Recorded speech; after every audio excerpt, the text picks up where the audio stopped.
My name is Layton, and hello, my name is Casey. And we're watching Bleed Purple Nations with my dad. And we're watching Bleed Purple Nations with my dad. Sounds straight.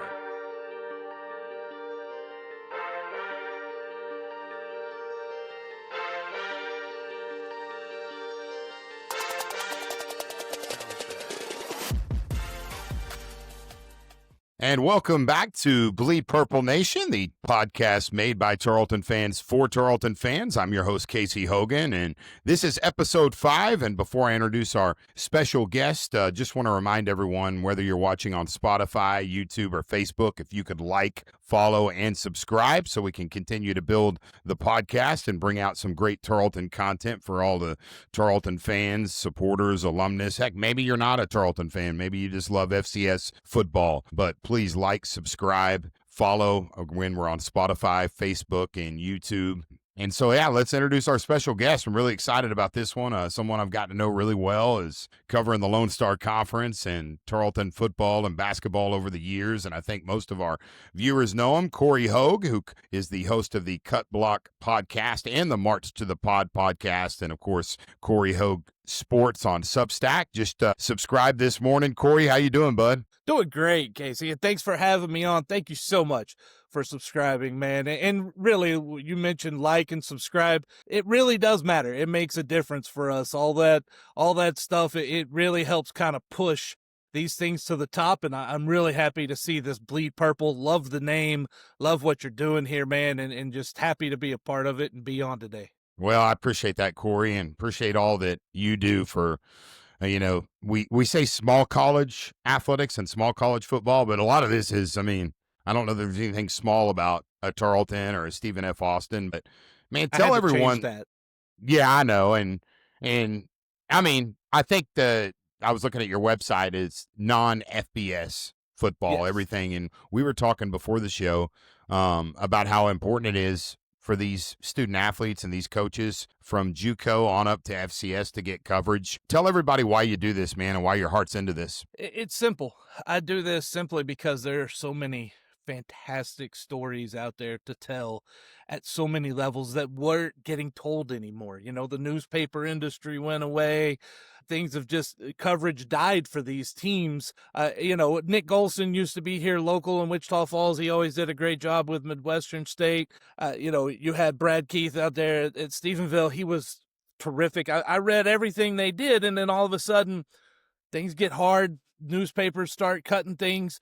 There was nobody left to cover and tell these stories. And so I made a pitch to Dave Campbell's one time, and they told me to work it up and get something. And that started into covering football and basketball and being able to tell these stories. And it's just been tremendous to meet everyone. And it's just the players, the coaches, the fans. These stories need to be told. They work just as hard as everyone else. And so it's my privilege to write these stories, and I'm really excited. And that's why I made the Substack, honestly. I didn't need to. I didn't have to. I did it because I don't do this for me, and I don't do this for fame or notoriety. It's simply because these stories need to get told. And I've told quite a few Tarleton. I'll tell you, one of the best stories I had on Dave Campbell's was the story of the purple poo. And, I'll tell you, they loved it, and they couldn't believe that it's still, every year that still brings in a ton of views for them because it is so unique and so awesome. And it was one of my favorite stories to cover as well.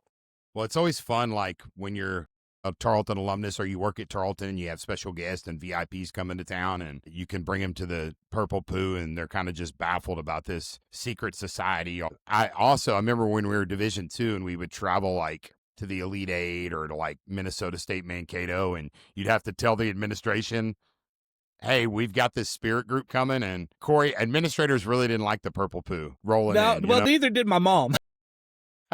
Did it scare her? I think it was one of those, it was just different, right? And yeah. She never really understood that. We didn't know a whole lot about Tarleton outside the fact that they were a good football team and basketball team that came in. But, and the rivalry part of it, too. I grew up around that. I grew up going to Midwestern football and basketball games, and And that's I enjoy the heck out of those rivalries, and and so when the coverage started to go away, it was like, man, I could do that. Somebody's got to tell these stories because this is fun levels to cover. No doubt. And I want to ask you a question about that. First, I want to show you this picture. I know it's kind of hard to see, but that's my kids with the purple poo on Saturday at that West Georgia game. And man, they were just they get scared of everything, but they weren't actually scared of the poo. They wanted to high five them, and they're still walking around talking about poo. And they went to preschool today, and I can't imagine what the teacher thinks when they're walking in. Poo this, poo that, poo poo poo.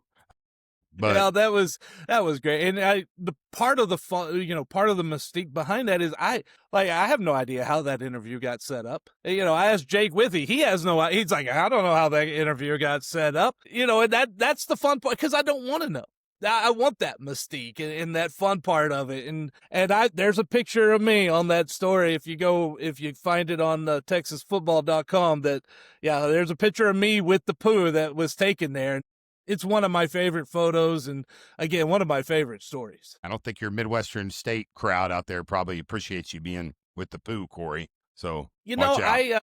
Bill Maskell, when he was coach, accused me multiple times of being a graduate of Tarleton. And I told him, I said, Coach, I didn't graduate from any of these schools that I cover, but Tarleton's winning and they're a story. So that's why they get the coverage. Well, Coach Maskell was a good coach at D2, but he always was looking for something to complain about. So yes, every time I saw him, he was something about. I think when the last time we were in the Lone Star Conference at Media Day, he was complaining about something about academics, and Tarleton's got some course that they're getting all these Amari Mannings, eligible, and we can't do that. And it's like, well, hey, figure it out, man, because Todd Witten's figured it out, hadn't he? Yeah, that was part of what I loved about Maskell was that he was always so grumpy. He was like that grumpy grandpa, it was great. You just expected it. Sure. And he was I think deep down, good guy, good coach. He's a great guy. No great doubt guy. And if you get to know him like off the field, off football, and his wife is a hoot. Like she is so funny and outgoing and awesome. But yeah, it was like an odd couple, a lot of times. Hey, that works. That works sometimes. We have a couple legendary Tarleton coaches that you could say that about. And so sometimes you need that in a relationship. And hey, man, just again, want to thank you for all that you do to cover these student athletes. And, I almost said small college athletics again, but non-FBS programs, because there's not very many doing it. So, folks, if you're watching, if you're listening, just go to CoryHogueSports.substack.com. And it's Cory with no E, right? No E. Cory with no E. CoryHogueSports.substack.com, and I'll put a plug in for you, man. It's $5 a month, and just read a really cool article this morning about the best non-FBS football stadiums in Texas. I mean, who else is putting out that kind of content? That was pretty cool. Where did Tarleton? Remind me where Tarleton was again in that. Well, of the ones I've visited so far, because I had to differentiate. I had to make sure it was ones I've been to. They were number one. And, to see the change of Memorial Stadium from sitting in facing the sun all those years ago, seeing that construction built when they blew out Azusa Pacific in the playoff game in D2, to being on that side and seeing it grow, seeing the north end zone come in. And then last year really settled it for me when I went to cover the week 0 game against McNeese, and they had the statue unveiling of the Texan rider. And I got there really early. I went over for the Point du Hoc instead, the walkover. I'm telling you, man, the atmosphere, the tradition, you put all that together, the Texan rider with the purple poo, and then the kindness and the generosity of the people. They're all awesome. I get treated so well when I go to Tarleton by everyone around there, and it makes you want to go back. My son says that's where he wants to go to college. Really? Because we know some people. It's how he gets treated, right? Like because my family, people don't know who my family is. They go sit in the stands like regular fans. He come out a fan. That tells you just how much fun you have at a game there. And so it was easily it may not be the prettiest stadium, but it's the best stadium to go to.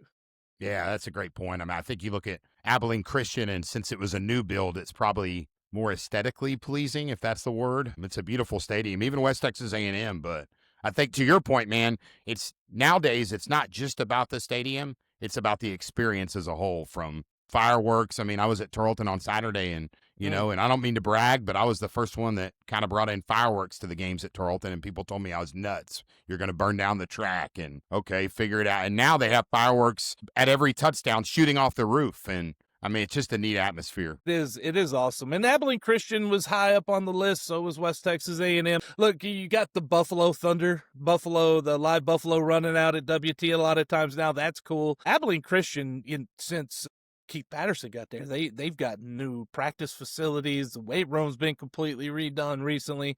So it's built up and it's nice, but it just doesn't have that. There's something special about the walk, and that, a lot of teams will have one, but you've got not just the cheerleaders and the band and everyone around there, but you get fans come to watch that and go with the team over there to the stadium. I know here in Wichita Falls, Midwestern State, the city bought the mall, and they're supposed to lease it to MSU to build a stadium. We'll see how that works out. But I've said for years, when I look at the mall, I see a stadium that I wanted to be MSU. And I see them walking from the campus that 3 blocks down there, and it being an event like it is at Tarleton. That's what I've always thought. And I don't know if they'll do it, but man, I would sure enjoy that if they did, because those things are special. And it doesn't happen overnight. I know it helps to have the Texas A&M University system behind you and that funding, but there's other factors, and it doesn't happen overnight, man. I remember going to Memorial Stadium in my first year to do radio play-by-play. I was in college in like 2005, and I mean, there was no tailgating, not because tailgating was outlawed, but back then you couldn't have alcohol on campus, and they enforced it. So no tailgating. I mean, the same person that was doing PA was probably running the music and the scoreboard, and I mean, it wasn't necessarily, they were doing the most with what they had. Not that I was knocking anyone there. They were working their tails off, but it's just the evolution, man. It didn't become what you're talking about overnight, right? No, it's a process, and it's not a secret recipe. It's putting people first. That's why Banana Ball takes off. They're fans first. Yes, and that's what I see Tarleton's done. When he took over as athletic director, that was his thing. We're going to put these fans first, and they have the tailgate, and they have everything. And if it's something that he's like, why aren't we doing it, right? Like, and you need that, and then also the administration from the president. I mean, I've written some things that have not always been nice about Tarleton at times. So a few years ago, and immediately I'm getting phone calls. Dr. Hurley wants to meet with you when you come to cover this game, right? That doesn't happen everywhere, but it shows the investment. It shows the care and the passion. And when you have that at the top, it bleeds through the students all the way down. It bleeds through the teachers, the professors. It bleeds through the community. And so now when I hit Stephenville and I step onto campus, you feel that. You feel that passion. You feel that energy. And it's because it starts at the top and goes down. And that's what Tarleton has. They found that formula, and it is being successful, and it's been so fun to watch. I talk to Trey Reed all the time. He's one of my good friends, former SID at Midwestern State. He's teaching now, right? He is. He's teaching at Northside High School outside of Vernon. And good for him. Yeah, I'm really happy, because the SID is a hard job these days, especially when you don't get a lot of help. I don't know how they hire any SIDs these days, though, what they pay them and the amount of hours they ask them to work. It's probably a whole other podcast topic, right? But it is, and that's one I'm going to get into in the off season. I need to cover that, because I got to highlight what these people do. They do such great work and everything. So definitely that. But when I talk to him, he'll always go, man. At one point in 2017, 2016, 2017, even 2018, MSU and Tarleton were level. They're not anymore. And to see the growth has been awesome. For a lot of people who have been around Wichita Falls and Midwestern, it's sad for us, because we know the place could be the same, but we just don't have anyone with the vision like you had at Tarleton to make it happen. And I mean, there's a lot of MSU people now that are secretly Tarleton fans, because they see what you've done. They really do like it, and it's cool. It's really awesome. Yeah, no doubt. A lot of exciting things happening in Stephenville. Hey, real quick, when you roll into Stephenville to cover a game or just as a fan, what are kind of your must-have spots? Like, where do you eat? Where do you go? Because I think that's part of and not living there now, we live in Argyle, and going back, that's part of the experience. I have never been one that I get there about 2 hours before the game. And then typically, unless I'm at a hotel or so, which I don't when I go to Stephenville, I just drive home. Yeah, it's too close. And then I eat at the game because they feed us really well up there in the press box. They sure do. So, look at us. Look at us. I know, right? Yeah, they treat us great. They treat us outstanding there. So I roll in there about 2.5 hours before the game, usually meeting Jake to get a parking pass, go get the credential. And then when the game's over, I'm writing the story, and then, it's time to head home. I always take my family with me, too, so good. We don't tend to stop. I've got a 9-year-old son, so we tend to get home at night. So I don't do a whole lot of that. I've spent some time in a couple places, San Angelo for basketball tournament, favorite places to go. I always get my windshield gets cracked every time I go to Amarillo's. That's Hey, I could do a whole podcast on just I covered Lone Star Conference when it was North-South, and you remember you were a fan watching games. The North was pretty much all the Oklahoma schools, and man, I probably wouldn't want to put it on record, all the places I've been to in every one of those towns from Ada, Oklahoma, and especially when I was young. I vividly remember Blackwater Draw, and yep. God help me out. There's Roswell right there. What's the first town you go into before Blackwater Draw? Man, my brain is not working today. Well, they used Clovis. I'm New sorry. Mexico. Oh yeah, no, I've been to I'm Clovis. Gonna tell you, there's some places in Clovis you don't want to be caught at after 10 o'clock, and I have. I've got family in Clovis. Okay, so but that's a whole other topic. I mean, some of these towns, but it's part of the fun, man, of covering non-FBS football is just some of the environments and experiences and going back to Tarleton, man, I mean, I don't want to put words in your mouth, but you probably knew they were going to be pretty successful with this transition when it started. But could you have ever envisioned that they'd be doing this well? Not to this extent. Yeah. I mean, I had no doubt that they would be good at some point. And, it didn't start necessarily smooth, but at the same time, you were putting up winning records every single year. And you did the part of this during COVID. But I will say I learned a lot through that transition with you. I learned how hard it is to recruit. East Texas A&M's been going through the same thing. It is so hard to recruit athletes. And so if you can just get a winning record during your transition, you're doing an amazing job. Yeah. Because you can't promise these guys anything beyond just a regular season. And so, yeah, it's the work that Todd Whitten's done has been awesome. And then once you saw the momentum building about year 3, you really felt it start to build, and you started to hear murmurs of bigger dreams, of going up to FBS, but you knew dominating FCS was coming first. And right now, that's where you're at, it took little to no time to make that jump up there. And now you're in the top 5 teams in the country every week right now, easily. No, depending on whatever poll or how someone feels that day, you're still top 5. Tarleton top 5, that was a rarity in D2 a lot of times. And, the 2018 team that went to Minnesota. 18, yep. I was at that game. Boy, wasn't that something? There was people from Minnesota, like old guys, real nice in the crowd, and in the third quarter, they're like, "Hey, I've lived here my whole life. I ice fish, but I'm not doing this. I'm out of here." Well, yeah, and then the field got cleared immediately after the game. Yeah, imagine that.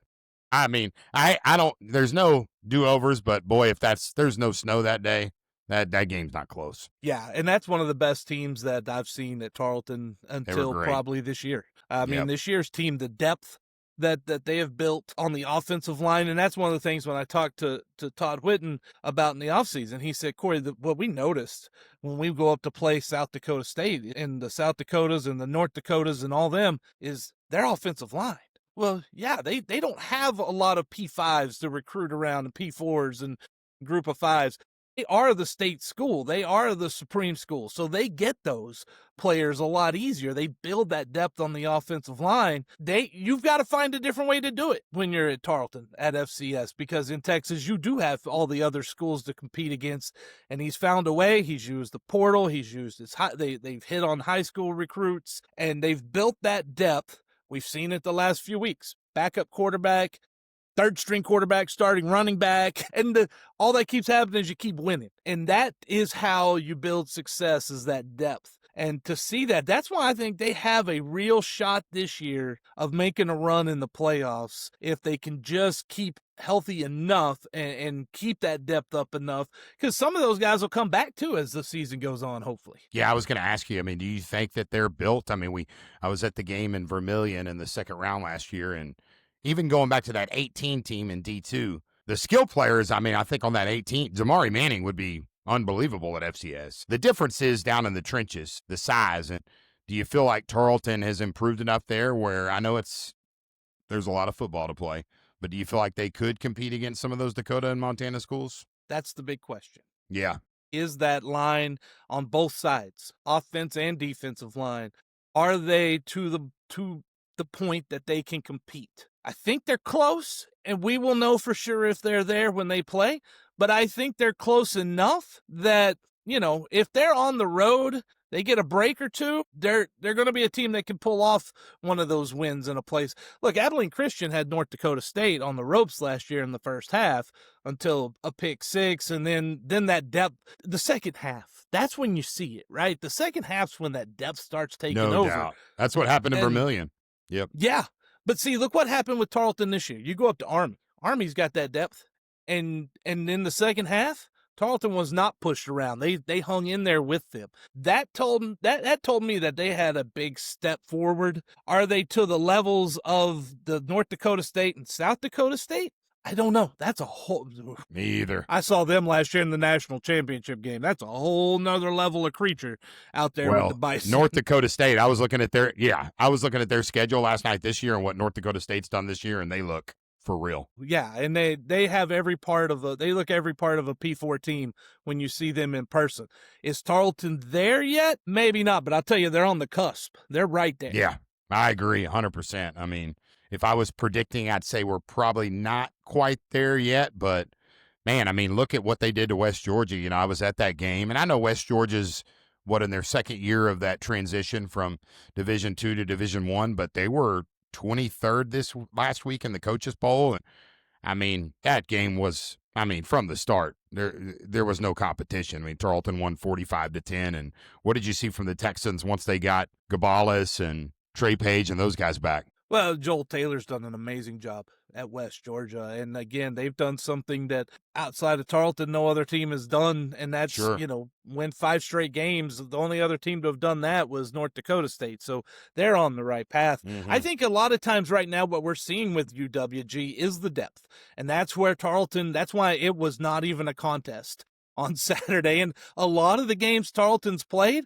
have not been contests or close for very long because they have built that depth. They can run in quality after quality after quality all across the line and all across the 22, right? All 22, you can run in guys nonstop all the time.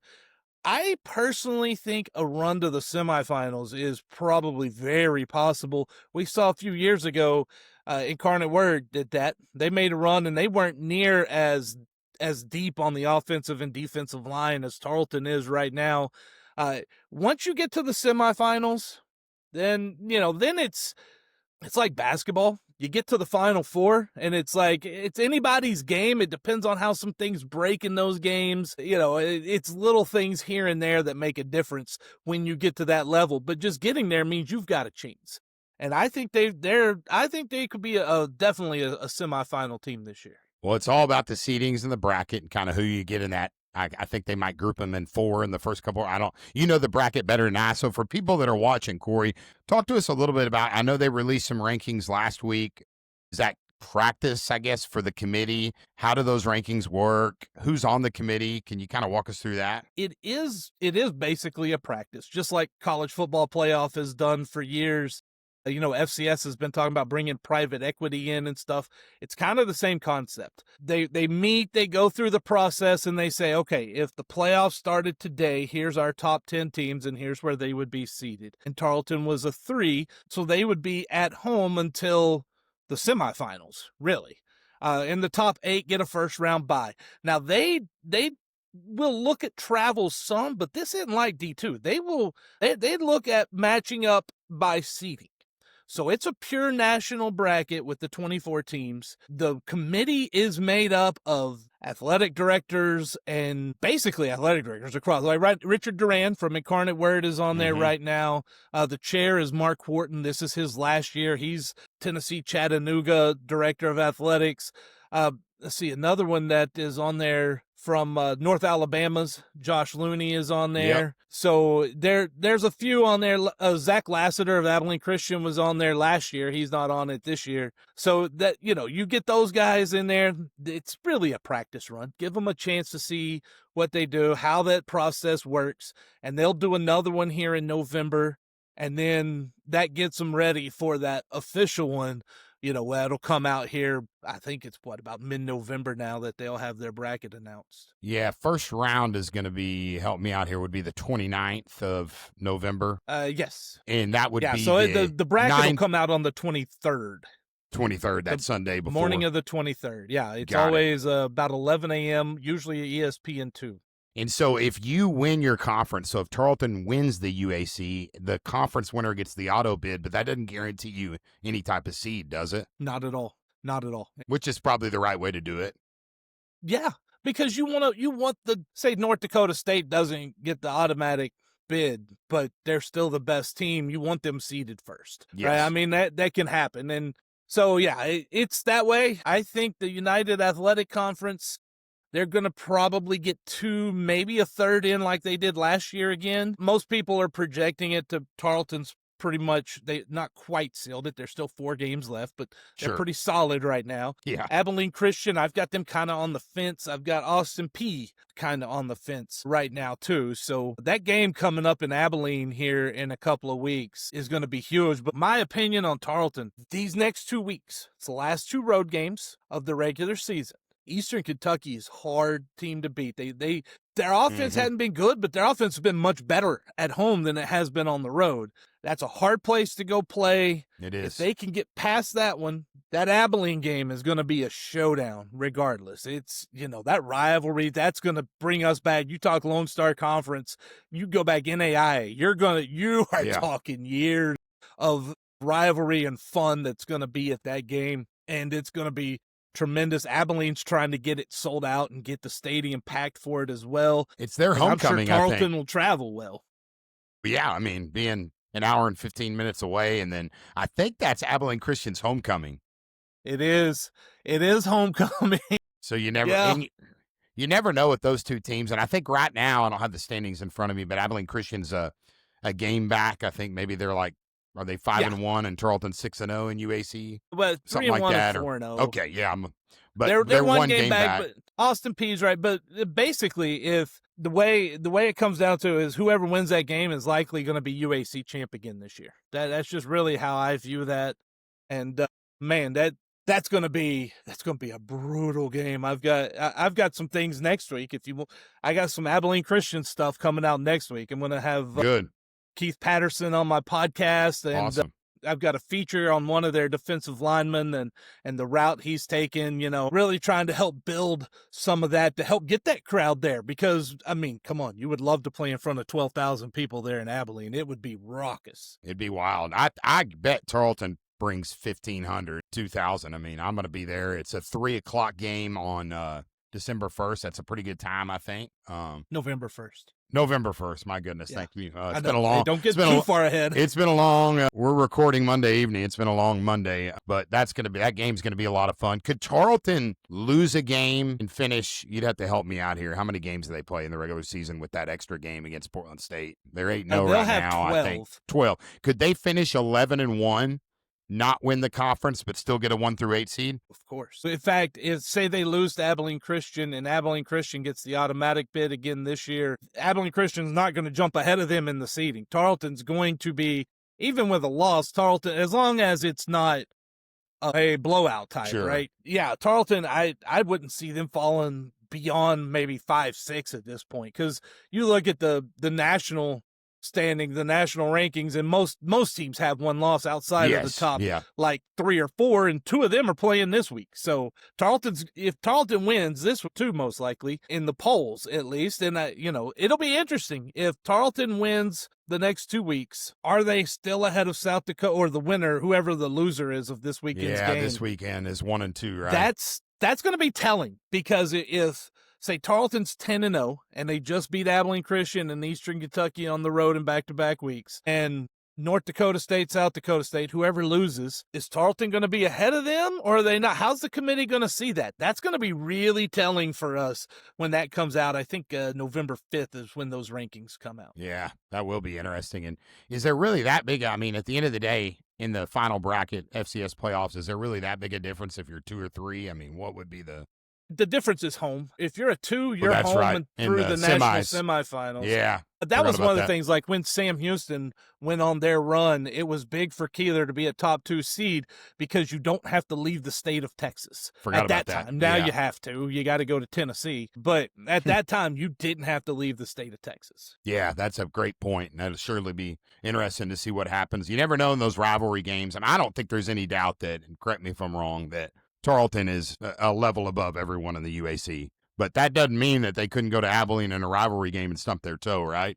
Weird things happen. I think they're probably better, but Abilene Christian is really, really good at home, number 1. Number 2, they had that loss at Southern Utah, which I wasn't 100% surprised, but now you give them 2 weeks. They're off this week. So they're going to stew on that for a couple of weeks. And after a loss, one thing about Wildcats under Keith Patterson, when they lose a game, that next game, they play some darn good football. And there was a time until last year that it was always, if it was a big game at Abilene Christian, they'd find a way to lose or get blown out at home. But last year, they kind of turned a lot of that around and was winning those games. Be interesting to see if they can keep that momentum going. I'm telling you, that program is different under Keith Patterson. He is a really good coach. It is a different atmosphere around there than it was before. And it's going to be such a good, fun battle. I think depth-wise, Tarleton's probably a little deeper in the trenches, which is what can make a big difference. But, you go into Abilene Christian, a couple of turnovers, and all of a sudden that whole game changes. Yeah, and they always bring their A game, it seems like, when they played Tarleton. Did they win in Stephenville last year? I know they won. They did. In fact, if you want to get the Tarleton people to remember something here, not only did Abilene Christian win in Stephenville, but then they got the trophy and celebrated on the field in Stephenville last year. The photo from Memorial Stadium in Tarleton is on the wall heading into their locker room now at Abilene Christian. So there's so much that goes into this, so much at stake. It's going to be so passionate. The key for Tarleton is to get focused, stay focused this week, and then get ready for that clash. Yeah, it'll be fun. And they're definitely going to use that as motivation, I would think, of what Abilene Christian did last year at Memorial Stadium. Wanted to ask you, what do you think? Should Tarleton make a jump to FBS if they get an invite? Or do you think personally that kind of staying in the FCS level? Now, it's only football. Remember, folks, like the only thing they split up FBS, FCS is football. The other sports competed. But what's your opinion on where Tarleton should be long term? That is a terrific question. And I wanted to put you on the spot. Yeah, no, well, two things. I'll give two looks at it. One is selfish. I love to cover Tarleton, and I want to see them stay. That's the selfish part. But then when you look at it pragmatically, Tarleton's got a decision to make. They could stay here and become a North Dakota State of FCS. They can. They've got it built. They've got the structure built. Do you stay FCS? And this is what Sam Houston fans think of it from that level, right? Think of it from Sam Houston. They won a national title in 2021 in the spring season. Now they're the worst team in FBS because they went to Conference USA, which is worse division probably than the Southland right now, right? Horrible. It's horrible football. You're not, if Tarleton goes FBS, that's where you're going to be. You're not saying you're going to be the worst, but you're not going to, even if you go Mountain West, what are you doing? You're not going to be a power conference. It's going to be so difficult for them if they go up to FBS. It's a whole different game. It's a whole different level of depth with the scholarships and the lines and stuff. Again, I think needs to have an honest conversation with themselves. And if they want to be just FBS just because they want those letters, then by all means, go and understand where you're going to rank. You're going to rank in, where you rank right now. They're ranked like third on Bill Connolly's rankings at ESPN. That's probably the best you're going to be, right? That's probably where. Or do you stay here in FCS where you could be a perennial playoff team? You can have playoffs every year in Stephenville, right? And you've got a chance to go win a national championship. You truly do if you stay FCS. Sure, yeah. If you go FBS, you have no chance. You maybe get the Albuquerque Bowl, Exactly. You get a bowl game that nobody's going to come to. Nobody cares about. I think maybe 5,000. Maybe 5,000. I mean, what is that? I'm undercutting it, but I mean, they might sell 12,000 tickets for that deal. I don't want to badmouth Albuquerque. I love the place. It's gorgeous. I love Albuquerque. Like when it comes scenery, Albuquerque's awesome. But that's not a place you want to go to a bowl game. You're not going to get the Sugar Bowl, right? I mean, it is so hard to win consistently at FBS because now you're competing against FBS programs for that talent. When you're FCS, you're competing against FCS teams in the state and in this region. Well, guess what? You're one of the best. And also, North Dakota State, you're competing against them recruiting-wise here. Since the game was moved to Frisco, they have a lot of Texas talent on those North Dakota State, South Dakota State rosters. You can stay in here and you can build that rivalry game. We're talking about that with Abilene Christian, right? You don't get that if you go FBS. It's not been the same. And I followed Sam Houston. I covered Sam Houston, and I still have a Sam Houston podcast. But now I'm a certified Sam Houston hater on my bio. You're not on the Christmas card list anymore, are you? No, it's sad because this was a team that they were there. They were at the top of FCS. And now there's no funding, there's no energy, there's nothing around. It has gone completely south for the football program. Basketball programs are different, like you said, but football is the front porch of a university. It has been and will be. Do you want your front porch looking nice? Or do you want your front porch to have 3 nice letters and then look like the trailer park? That's what Tarleton's got to make the decision of. That's a great point. And this is Casey Hogan's personal opinion. I don't work there. This podcast is not affiliated with the university. I think if you get an invite to Conference USA, you don't touch that. I mean, think about what the Thursday night games, Corey. I mean, I was at UTEP for a couple years working in the athletic department, and the Thursday night games, you're going to be on CBS Sports, but it's going to kill the atmosphere at Tarleton. How many people can get up to Stephenville and do that beautiful Texan alley? And I mean, that tailgate this past Saturday is insane. And Thursday nights, I think, just kill your school spirit and your engagement. It's so big. You know what I mean? Wednesdays. Oh, are they playing Wednesday now? They play Tuesday, Wednesday, Thursday. Okay. They have what they call weekday CUSA, and I remember at UTEP trying to sell tickets to those games. There's nothing. There's no, even at the schools like Western Kentucky, right? There's the people we're part of the Conference USA podcast roundtable. So there's podcasts from all 12 schools. You see it the same all the time. There's just nobody at these games. The weekday CUSA, and the other option is really the Mountain West. What are they? What are they right now? And then you stay in the United Athletic Conference, which, by the way, is growing and about to grow a little bit more. We know they've already added Arkansas Little Rock for basketball. There's a great ad. There's 2 football teams coming. Which 2, I can't exactly tell you, but we have some good ideas. I've had some reporting on it on my Substack. You can find some around Twitter. One of the you stay FCS. Look at UTRGV down there. First year as a program. Impressive. They're selling 12,000 tickets. They've got a waiting list for season tickets. You get a Tarleton UTRGV thing going. Maybe they join the conference. It could be so, so great. You will lose all of that. And when you do, the growth that Tarleton has had with the student numbers and all the new students coming in that has been so impressive, it goes away. It just does. I personally would hate to see that happen. Yeah, I agree. 100%. But I mean, the TV revenue is great. I know that can make a big difference, but I just think that if you go to Conference USA, I think your fans 5 or 10 years from now are going to be like, man, we really ruined something that was really special, games that mattered, and boy, we can make a run in the. I mean, you go to the Albuquerque Bowl, and yeah, it's fun. The fans get to go out there, but what are you playing for? I mean, it's just. It took 3 years for Sam Houston to wish they had not. Yeah, and I mean, look at UTEP. I mean, I love UTEP, great people, but they hadn't been to a bowl game in 20 years. I mean, it's not Sam easy. Houston won 10 games, right? Yeah. And they got the New Orleans Bowl with nobody inside the Superdome. Yeah, I forgot about that. Yeah, last year. That's right.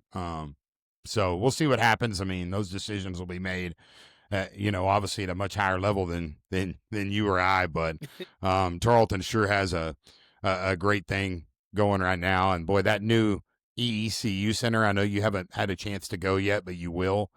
Corey, that is as nice of a facility as you will ever see. $130 million. And Tarleton didn't look too good against TCU Saturday, though, did they? Or Sunday, sorry.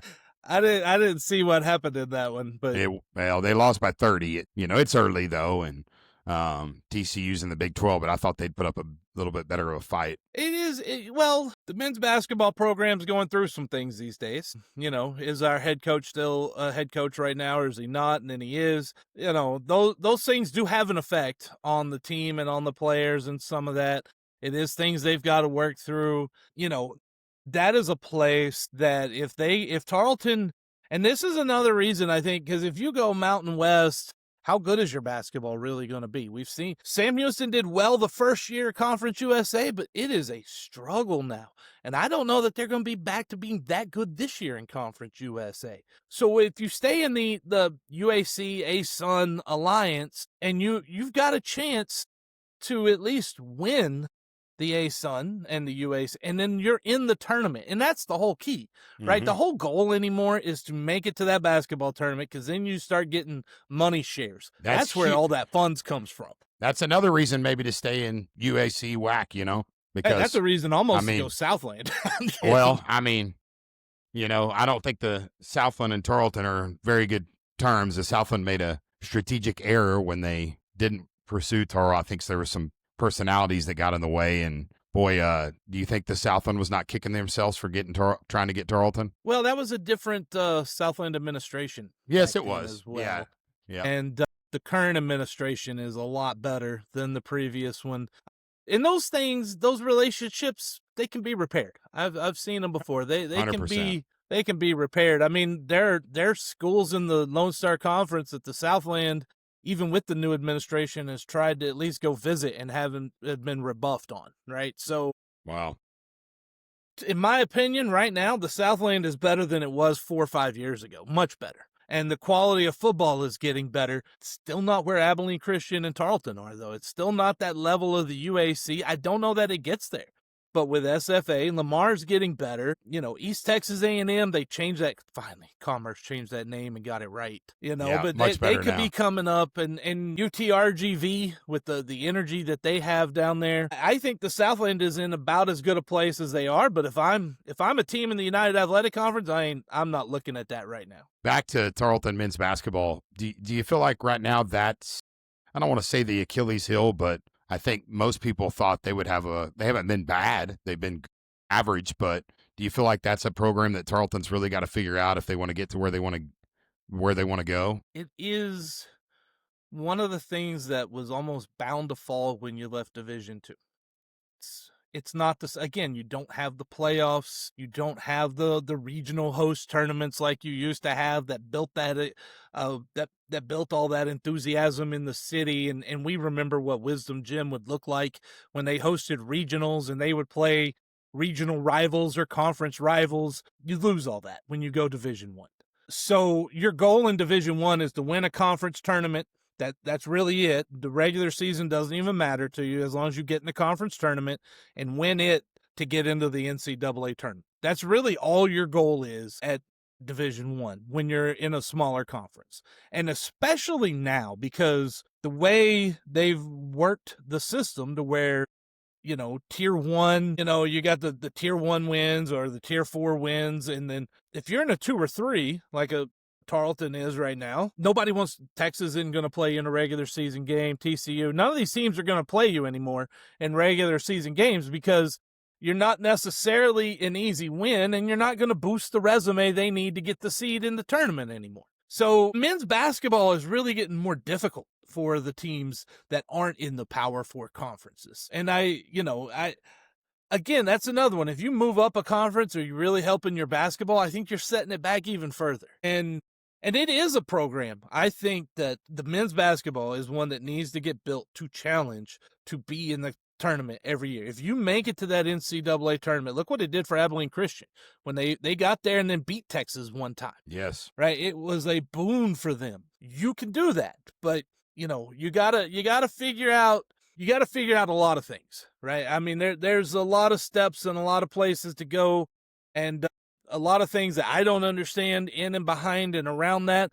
Some of it's funding, but I would also say this: football can do it. Football has shown that they've built that energy. The Tarleton football is what their basketball used to be. That's true. You got to marry them together. Yep. And whatever it takes to get that basketball, men's and women's basketball, both of them can be good. Whatever it takes to get them married up to have that same energy as the football team right now.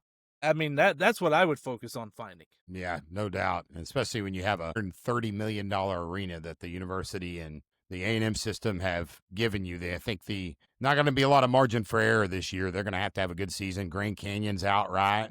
So you don't have Grand Canyon anymore. There's no excuses to not go and compete. And I just looked at this. And they're in the WAC still for this year, I think. Grand Canyon is? Okay. No, not Grand Canyon. I mean, Tarleton.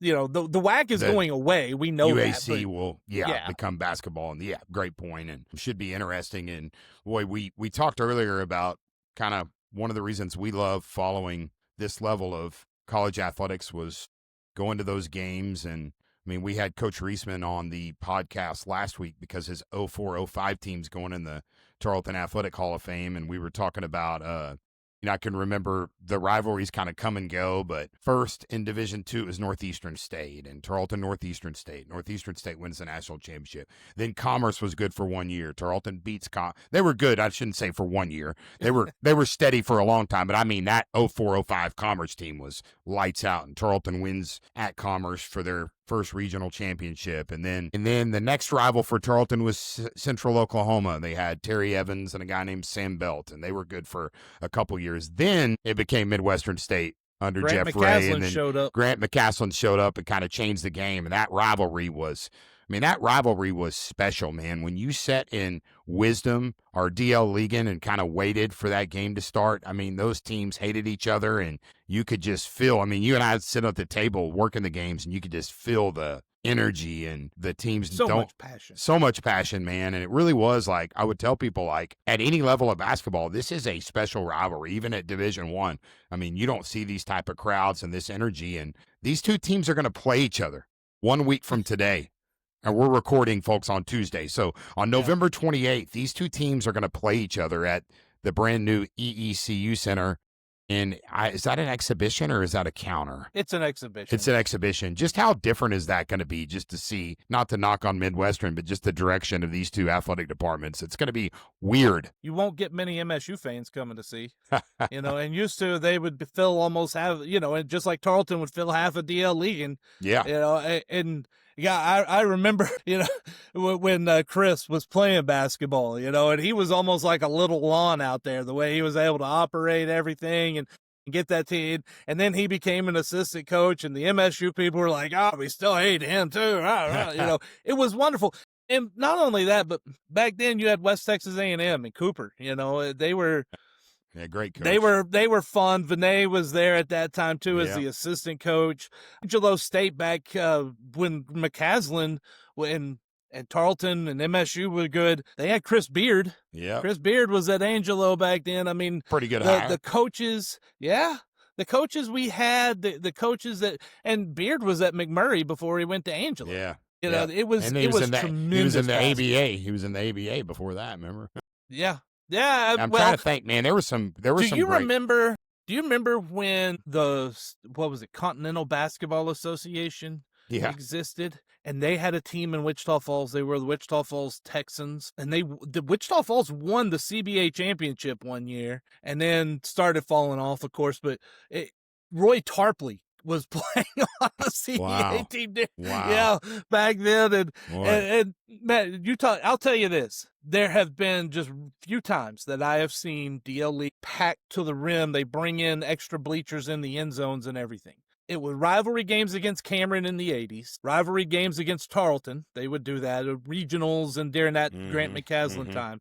And when the Continental Basketball Association was in the finals, boy, was that place packed and rocking. Was rocking. It was a fun place to watch a game. And that's one thing about the Lone Star Conference that, you know, I've started to cover a team in the LSC and going to the tournament a little bit last year. It's just so different because you don't have the Sam Walkers at Commerce, the Rick Coopers, the Lon Reismans, I know Beard was there for a few years, but I'm talking about these guys that were just, you know, Pete Peterson, I think it was, but Pete was the head coach at Texas A&M Kingsville for, I think I got Pete's name wrong, and that's horrible, called a million games, but he was down there for 20, 25 years and always pretty competitive in a really tough place to. I mean, you had these legendary coaches, and man, I went to the Lone Star Conference tournament, Corey, and like none of the media members. I know that doesn't matter to people, but so used to seeing our friends there, and all the coaches it just felt different. Yeah, it used to be an event for everyone, for the teams, the players. Look, you still have Tom Brown and West Texas A&M, you know, and you've got on the women's side, you've got one of the best coaches to ever do it, and Steve Gomez in Lubbock Christian. You know, you still have some of those. You just don't have the depth of that we used to have, and the rivalries aren't the same. You know, I mean, now you've got the old Heartland schools in with the Lone Star. The rivalries just haven't quite meshed with St. Edward's and St. Mary's and some of that. It hasn't been. I mean, we can look fondly on that, but it could be again. Not necessarily with Tarleton, but I mean, the Lone Star could be again. You got to put some energy and some focus into that stuff and build that up again. And for Tarleton, they need to focus. Their focus should be going to WAC Vegas this year. Yeah, and winning that title. That would be huge for the university to get in the field of, I guess it's 68 or whatever, 64, 68, and how many get that, teams they have. however many, I can't keep up with it. And man, talking about the Lone Star Conference, why is West Texas A&M not? There's no reason that they should not be an FCS school. I know we want to be competitive, and well, you can do what Tarleton did, right, and be competitive I mean, they've got the facilities and the tradition, don't they? Well, them and Midwestern State. There's no reason either one of them, both of them should be. And I know that they've both been contacted too. And, you know. But West Texas is not, we got to be honest, they're a notch above. West Texas is a level above MSU. No, but I hear you. Don't get me wrong. I'm not sitting here saying that they're the same. When it comes especially to facilities, WT is far above MSU right now. I'm saying schools that probably should have made that jump back when Tarleton and East Texas did. Mm-hmm. Those are the two schools that probably should have. MSU should have gone Southland, and West Texas should have joined up with what was the WAC at that time. Yeah. You got a president who doesn't want to do that. And that's at both schools, really. I mean, you've got to have what's made Tarleton special is it starts with the buy-in from Dr. Hurley. Mm-hmm. Right? He is as passionate about the athletics as anything else. That's the difference. MSU doesn't have that. West Texas A&M does not have that passion and desire to move up and do that. And until you get someone in place to do that, that's going to then force the athletic directors and everyone else around to step up their game and to become good, it's not going to happen. And, you know, I mean, the West Texas athletic directors now is Stephen F. Austin. Yep. Yeah, I know him. He's a friend of mine. Yeah. So it's, you know, and McBroom is going out there and doing great things. Yeah, he's a great athletic director. Yeah, it's no surprise that SFA football is back to doing well again with a coach like Colby Carthel and an athletic director like McBroom. Who would have ever thought those two names would be back together, man? Carthel and McBroom again. Just goes to show you bridges can be repaired, burnt bridges or whatever the saying is. And you know what? And you still have Dawn is on staff still that helps with consultant. With Colby. So boy, that guy can coach. Oh, they can both coach. Like Colby, and I talked to Colby, and when that first happened, I asked Colby, I was like, "What do you think?" And Colby was like, "I guess got a job to do, man. That's it." Hey, but put your ego aside. I mean, McBroom is a go-getter, Yeah. and I don't know that there's very many ADs that are as good at hiring people as him. I mean, he has an eye Yeah. for talent that's He pretty. brought in Tom Brown, and Yeah.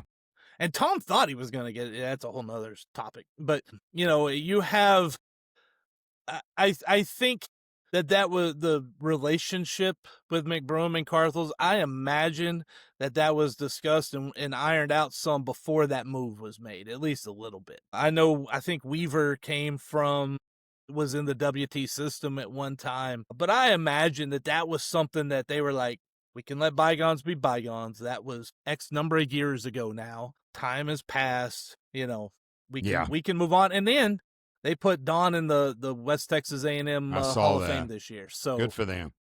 Yeah, I mean, look, he deserves that. I don't want to hear anything else. That guy, what he did with that program, he deserves that. And that program hadn't been the same since. No, they've been Nesbitt. None of those guys have done anything since Carthel. And I love Josh Lynn, and they're not bad this year. But I mean, with the facility, that's the last thing I want to say about West Texas A&M, Cory, is that if I'm a Buffalo fan, and I know a lot about WT, so do you, and I'm sitting there watching us play Sul Ross State, I'm going, this is not who we need to be playing. This is not who we are. We should be playing the Tarletons of the world and the Abilene Christians, and they should be. Sounds like, this is just Casey's opinion, they just need new leadership. That's really where a lot of that begins. Right now, the world has changed to a point. The technology has completely changed. It keeps changing. We came up at a time where we were able to adapt to that. Some of the people that are our parents and in that generation, they didn't. That they weren't able to necessarily adapt. They finally adapted to computers, and then everything changed again. And they're like, okay, I'm done. I have no.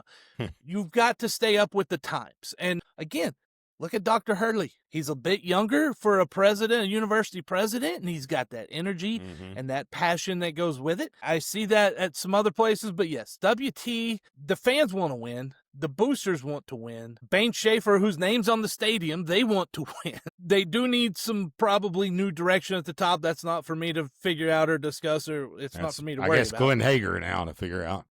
But I will say this. Every football coach I talk to still says they want that job if it opens, because there's no reason you shouldn't win at West Texas A&M, regardless of who your president is and regardless of who the athletic director is. And I can't say you're wrong about that at all. Tarleton has a new athletic director, and he's got a lot of experience. It seems like Steve Urias has done a really nice job following a legend. He's been able to come in, and he's been at some big-time programs, and it seems like he's got some new ideas. And what do you think about the job Steve's done? I met him last year and was really impressed by Steve. He is tremendous, and he keeps moving it forward. It'd be interesting to see. He may have some decisions coming up with some basketball here and stuff, because you build that new arena. You're not going to take losing very well. You're going to have to be, and not just win at 500 level. You're going to have to be top of your conference, fighting for that conference title, in my opinion. Yeah, I agree, and I think on the women's side, Bill Brock's got that thing. I mean, I think he's a Kim Mulkey assistant, and I think they're going to be right there this year. It's just going to be the big kicker is men on the men's side. I love Misty. She's doing a great job up at Colorado Springs. Love her. I love Misty to death. But when that did happen and go down, at that point, I was like, there's only really one choice Tarleton should get, and Bill Brock is that guy. Bill Brock's the reason why Baylor women were so good for so many years there. Everywhere that man goes, he wins, and you're seeing that at Tarleton now. Yeah, 100%. It's going to be exciting to watch them this year. And, of course, Misty Wilson, the former coach, I covered some games in the South Central Regional Tournament in Denton last year, and her team almost beat Lubbock Christian. Yeah. Was it the second round? Yeah, it was the second round. I mean, she's doing some great things. And so, man, so many exciting things happening. Cory, I appreciate your time, man. It's always great to catch up with you. I'm a big fan of your work and everything that you do to cover these programs. And I hope people can, this podcast that I'm doing is very Tarleton specific. And I hope that people that watch this and vice versa will go over to Cory Hogue Sports and really support what you're doing. And could you, I know, just in case somebody didn't hear at the beginning, could you just tell people how they can listen, watch your content, and support you? Yeah, definitely. Well, thanks for having me on, Casey. You bet, I really man. appreciate it. Let's do it again. Anytime. Yeah, definitely. And I'm going to get you on the Cut Block podcast pretty soon myself. Love to do it. Especially as we get towards playoff time here, right? That's going to be outstanding. Cory Hogue Sports. You want to find me social media, Substack, Cory Hogue Sports, CoryHogue Sports. If you find that, anything, Twitter, Instagram, TikTok, YouTube, you name it. Just go. Cory Hogue Sports, CoryHogue Sports. You will find me. And I cover everything from FCS all the way down through the JUCOs. And I tell you, you want to know the teams that got players that's coming up to your level next year. Those junior colleges, man, that Southwest Junior College Football Conference is fun. It is brutal. You can keep track of what's going on with the Lone Star.